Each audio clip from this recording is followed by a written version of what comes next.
have a natural love for music, and because of this, we were drawn to the music in Ireland, particularly the punk rock that grew throughout the Troubles. We wanted to focus on learning how this music affected the Troubles, and how this music functioned to rally people and express the politics of the times. However, we missed the mark. The music we found in Ireland was not a political tool, as we had expected, but something quite different.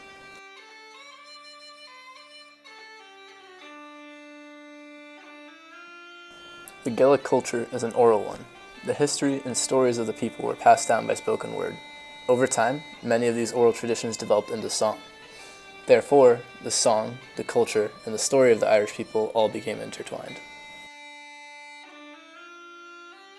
Irish people have this kind of bardic tradition, and it goes right through all genres of music. Like, I think it's part of our DNA that we like to tell a story. We like the, and music as a vehicle for that. It's a great way of expressing yourselves. Everywhere, even today, these traditional songs are prominent. They bring the Gaelic culture and the identity of the Irish to life. With traditional music, the focus is mostly on culture, and less attention is given to politics. Well, it's a small country, so music is every family, every household nearly always had an instrument, fiddle, accordion, tin whistle, a singer. I'd say nearly every household, As we moved on to Belfast and Derry, we began to completely change the way we looked at music in Ireland. Merlin Rees, the Minister for Northern Ireland, called South Armagh bandit country. Royal Scots, the oldest regiment in the British Army, are doing what they can to cope with Britain's oldest problem.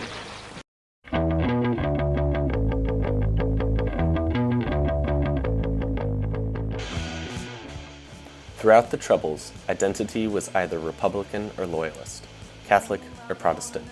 There was little room for anything else. The lives of people were completely defined by these roles, and they did everything around their political identities. For many people, especially the younger generation, the conflict wasn't their own, but was pervasive in every moment of their lives. What they needed was an escape, a release from the violence and terror, a chance to be kids and teens. Thus, we see the rise of punk rock, not as a political movement in support of one side or another, but as a movement of identity, to give people a chance to take part in something that exists outside of politics of the Troubles.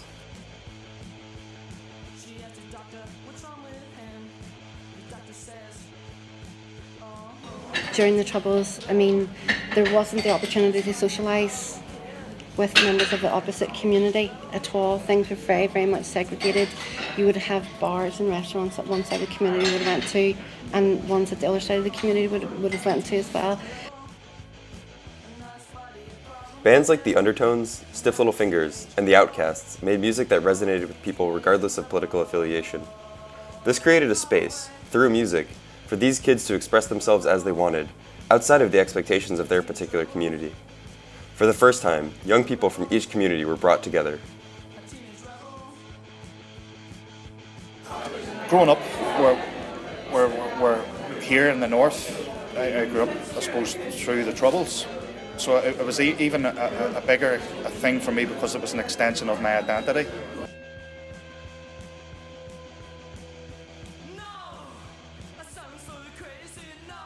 This brings us to Ireland today.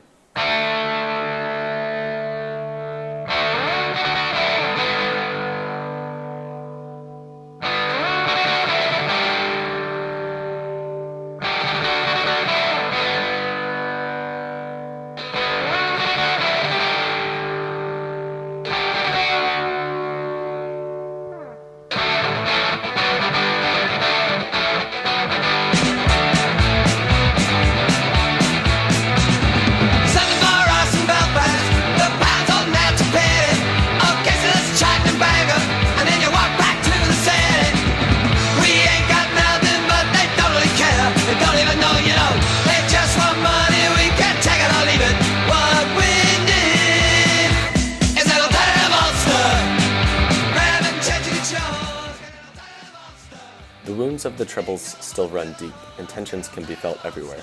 But attempts at recovery, reconciliation, and understanding can be seen throughout the North. Music is one such method for this healing. Concerts and festivals bring people together and celebrate new and traditional music from every background.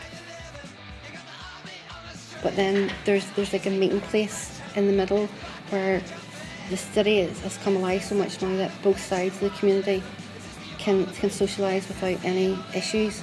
I mean, people still identify with an Irish musical tradition or an Ulster Scots musical tradition or a marching band tradition, but there's more of an understanding now that music is not necessarily just divisive, but there is an element of continuality between them all.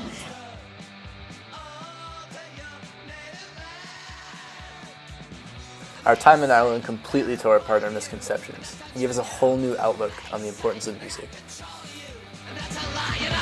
They say